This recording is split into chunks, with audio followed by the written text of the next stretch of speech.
A cough is a sudden, often repetitively occurring reflex which helps to clear the large breathing passages from secretions, irritants, foreign particles and microbes. Cough treatment.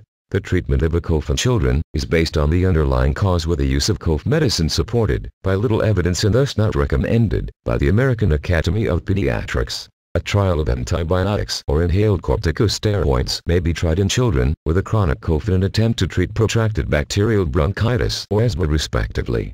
Cough is a common disease, yet every individual needs unique treatment and care. We encourage people with cough and their families to learn as much as possible about the latest medical treatment and approaches, as well as healthy lifestyle choices.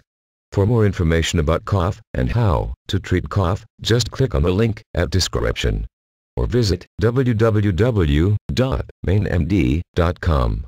Thank you.